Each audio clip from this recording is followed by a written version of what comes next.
ಗಡಿಪಾರು ಮಾಡ್ಕೊಂತ ಹೋದ್ನಪ್ಪ ಅಂದ್ರೆ ಮುಂದೆ ಹೋರಾಟ ಮಾಡೋಕ್ಕೆ ಹೋರಾಟಗಾರ ಬೇಕಲ್ಲ. ಎಲ್ಲ ಬರೇ ಈ ಮೂರ್ಖರ ಆಳ್ವಿಕೆ ಮಾಡ್ಕೊಂತ ಹೋಗ್ಬಿಟ್ರೆ ಮೂರ್ಖರನ್ನ ಎಚ್ಚರಿಸಂತ ಒಬ್ಬ ಹೋರಾಟಗಾರ ಬೇಕಲ್ಲ. ಈ ಹಿಂದೆ ಬ್ರಿಟಿಷರು ಹೋರಾಟ ಮಾಡ್ಬೇಕಾದ್ರೆ ನಮಗೆ ಸ್ವಾತಂತ್ರ್ಯ ಬಂದದ್ದು ಹೋರಾಟಗಾರರಿಂದನೇ ಹೊರತು ಆಡಳಿತ ಮಾಡೋದ್ರಿಂದ ಬಂದಿಲ್ಲ.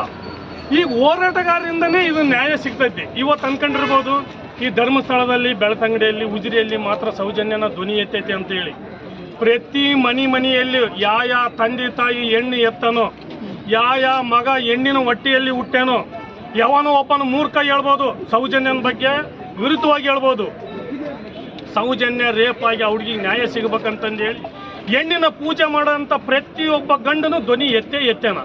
ಇವತ್ತು ನಮ್ಮ ರಾಜ್ಯದಲ್ಲಿ ಪ್ರತಿ ಮನೆಗೂ ಆಲ್ರೆಡಿ ಇದು ವಿಷಯ ಗೊತ್ತೈತಿ. ಸರ್ಕಾರ ಮುಂದಿನ ದಿನಗಳಲ್ಲಿ ಇದಕ್ಕೆ ಸರಿಯಾದ ಕ್ರಮ ಜರುಗಿಸಿ ನ್ಯಾಯ ದೊರಕಿಸಿ ಕೊಡಲಿಲ್ಲದ್ರೆ ಸರ್ಕಾರನೇ ಪತನ ಆಗುವಂಥ ಒಂದು ಸ್ಥಿತಿಗೆ ಬರ್ತೈತಿ. ಯಾವ ಸರ್ಕಾರನೂ ಬರಲ್ಲ. ನೇಪಾಳ ಇದೇ ರೀತಿನ ಆಗಿತ್ತು. ನ್ಯಾಯ ದೊರಕಿಸಲಿಕ್ಕೆ ಆಗಲಾರ್ದಂಥ ಸ್ಥಿತಿ ಬಂದ ಮೇಲೆ ಜನನೇ ಸ್ವತಂತ್ರವಾಗಿ ಎದ್ರು. ಆದರೂ ನಮ್ಮ ಸಂವಿಧಾನ, ನಮ್ಮ ಬಾಬಾ ಸಾಹೇಬ್ ಅಂಬೇಡ್ಕರ್ ಭಾಳ ಪವಿತ್ರವಾಗಿ ಕೊಟ್ಟಾರ. ಪ್ರತಿಯೊಬ್ಬನು ಹೋರಾಡಬಹುದು, ಪ್ರತಿಯೊಬ್ಬನು ಕ್ವಶನ್ ಮಾಡಬಹುದು. ಇವತ್ತು ಮನವಿ ಕೊಡಲಿಕ್ಕೆ ಬಂದ ಹೊತ್ತಿನಾಗೆ ಮನವಿ ಕೊಡಲಿಕ್ಕೆ 5 ಜನ ಹೋಗಲೇಬಹುದು. ಆಯಿತು, ಇಲ್ಲ ಪೊಲೀಸರು ಕೊಟ್ಟಿದ್ದಾರೆ, ನೀವು ಮನವಿ ಕೊಡೋಕ್ಕೆ ಆಸ್ಪದ ಇಲ್ಲ, ನಾವಿಲ್ಲಿ ಪ್ರೊಟೆಸ್ಟ್ ಮಾಡೋಕ್ಕೆ ಕೊಟ್ಟಿಲ್ಲ ಅಂತೇಳಿ ನಾವು ಮನವಿ ಕೊಡಲಿಕ್ಕೆ ಹೋಗ್ಬಾರ್ದು ಅಂತಂದೇಳಿ ನಮ್ಮ BNS ಆ್ಯಕ್ಟ್ ಒಳಗೆ ಯಾವುದ್ರಲ್ಲಿ ಐತಿ? ಯಾಕೆ ನಮಗೆ ಅಧಿಕಾರ ಇಲ್ವಾ?